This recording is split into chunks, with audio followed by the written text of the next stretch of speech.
folks, welcome to the channel. I'm Don. This is Rockin' the Country. I have a gift request from Mr. Harry Workmon. Harry, shout out to you. Thank you for this gift and request. I'm absolutely intrigued by this.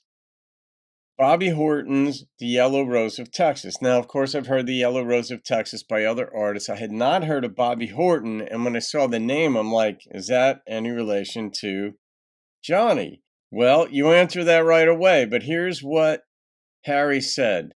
Harry said, Bobbie Horton is no relation to Johnny Horton that I know of. Here's the history of the song that Harry provided me. He said the song was first published in 1858. It existed in folk songs prior to that. Popular with the Texas Cavalry during the Civil War as a marching song. It was recorded by Gene Autry in 1933, Roy Rogers in 1942, Mitch Miller in 1955 that hit #1 on the charts, Bing Crosby in 1955, Pat Boone in 1961. It's the year I was born. Johnny Lee and Lane Brody in 1984 was a #1 hit that year. This version by Bobbie Horton is the oldest lyrics I could find. Through the years, different artists have changed the lyrics slightly. So that's the end of what Harry had written. So let's get into the song, shall we? I can't quote you what the song says. I know I've heard it before. How closely I listened to it, I don't know. I guess I'll find out in a second. Here we go. The Yellow Rose of Texas.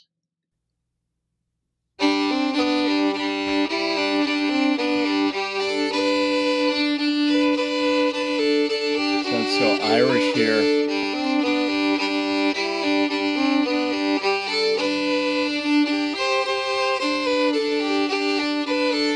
There's a yellow rose in Texas that I'm gonna see. No other soldier knows her, no soldier, only me. She cried so when I left her, it like to broke my heart. And if I ever find her, we never more will part. She's the sweetest rose of color this soldier ever knew. Her eyes are bright as diamonds, they sparkle like the dew. You may talk about your dearest May and sang of Rosalie, but the yellow rose of Texas beats the bells of Tennessee. Where the Rio Grande is flowing and the starry skies are bright, she walks along the river in the quiet summer night. She thinks if I remember when we parted long ago, I promised to come back again and not to leave her so. She's the sweetest rose of color this soldier ever knew. Her eyes are bright as diamonds, they sparkle like the dew. You may talk about your dearest May and sang of Rosalie, but the yellow rose of Texas beats the bells of Tennessee. All right, but back. All right, so you said in the history of this that it was first published in 1858. So was Tennessee known for like Southern bells back then? Obviously, there were Southern bells, but I don't know when that became a thing. Like Georgia peaches. Like there was a time that expression for the girls didn't exist. And then there was. I don't know when that was. I'm just wondering about this song now, that now we've got this Texas-Tennessee battle going on, so to speak. That's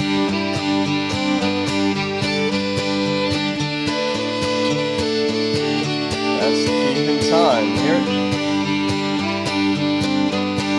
Metronomic. Oh, my feet are torn and bloody and my heart is full of woe. I'm going back to Georgia to find my Uncle Joe. You may talk about your Beauregard and sang of Bobby Lee, but the gallant hood of Texas, he played hell in Tennessee. She's the sweetest rose of color this soldier ever knew. Her eyes are bright as diamonds, they sparkle like the dew. You may talk about your dearest May and sang of Rosalie, but the yellow rose of Texas beats the bells of Tennessee. Here we go.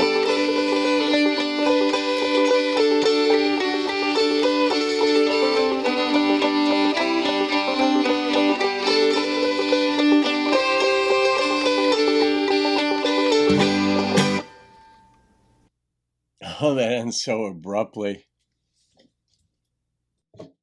This surprises me.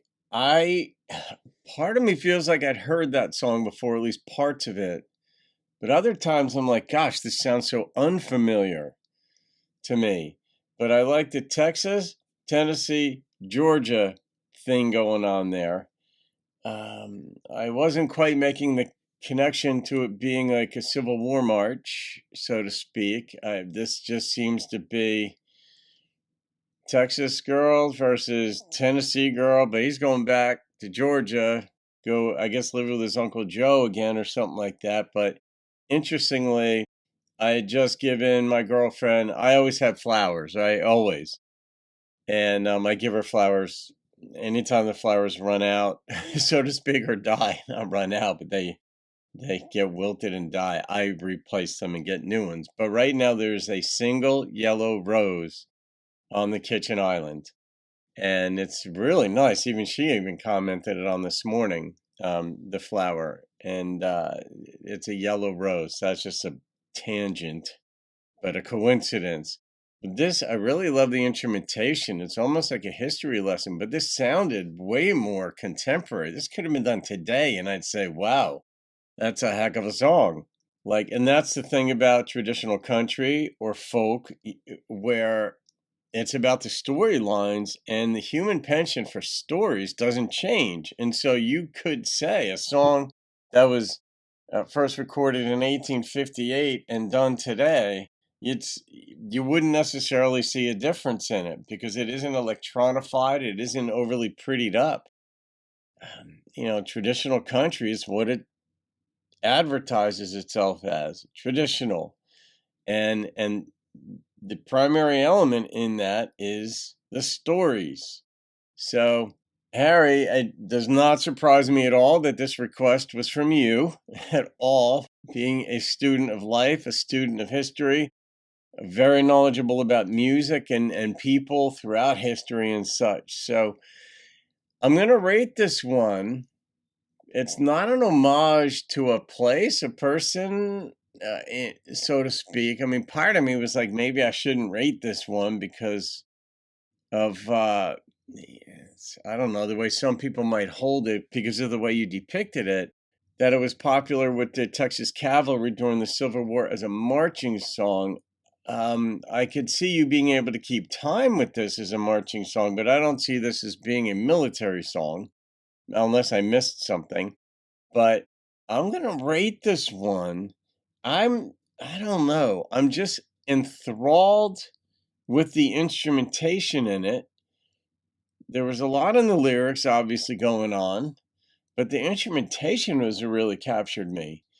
And so the number that popped into my head on this was a 9.3. I mean, you guys are just, I love those of you who are especially in tune with me and what kind of moves me and motivates me. You guys are really suggesting some phenomenal songs of late, like a lot of them right in a row. Every so often you'll go on a dry run, but of late it's a very wet run. So anyway, all right, guys, you could thank Harry Workmon for that one. Harry, thank you. Have a great day. I'll see you on another video. Keep rocking a country.